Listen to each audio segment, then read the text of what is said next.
अगर हम लोग एलिजिबिलिटी की बात किया जाए कि एलिजिबिलिटी क्या है एमएससी के मेडिकल एजुकेशन की जो एप्लीकेशन फॉर्म आई है उसमें, तो एलिजिबिलिटी यही है कि जो भी स्टूडेंट्स मेडिकल एजुकेशन की जो फॉर्म भरना चाह रहा है उनके साथ फिजिक्स केमिस्ट्री बायोलॉजी +2 में होना चाहिए और एग्रीगेट में 2.4 जीपीए होना चाहिए। अगर ये नहीं है तो कहने मतलब कि अगर डिप्लोमा कोई किया है तो डिप्लोमा वाले को कहने मतलब एचए जैसे किया तो उसके एचए के साथ साथ उसके इक्विवेलेंसी चाहिए और उसमें भी जीपीए सिस्टम है तो 2.4 चाहिए। अगर जीपीए में नहीं है तो उनको कहने का मतलब कि 50% में उनका होना चाहिए, लेकिन उनके मार्कशीट के साथ साथ एक इक्विवेलेंसी चाहिए।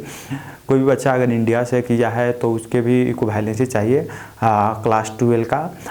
अगर उसको एज ए नेपाली अप्लाई करना है तो उसके साथ साथ फिर आप जाते हो तो कहने मतलब कि कोई बच्चा जैसे डिप्लोमा लेवल की कोर्सेज किया है, जैसे कि एचसी बताया मैंने, जैसे स्टाफ नर्स हो गई और बीएससी नर्सिंग परस्यू करना चाह रहे हैं तो उन भी बच्चे को इक्विवेलेंसी चाहिए। और फिर कहने का मतलब कि जो उनकी जो एग्रीगेट मार्क्स है वो 2.4 जीपीए में होना चाहिए या कहने मतलब 50% में होना चाहिए। ए लेवल किया है तो उसके भी साथ फिजिक्स केमिस्ट्री बायोलॉजी होना चाहिए और प्लस कहने मतलब उनकी भी मार्क्स 50% होना चाहिए या जीपीए में 2.4 होना चाहिए। तो ये रहा मीन्स आप इंडिविजुअल्स मार्क्स देखने का छोड़कर आप कहने मतलब एग्रीगेट में मार्क्स देखें। और अगर आप एग्रीगेट में 2.4 जीपीए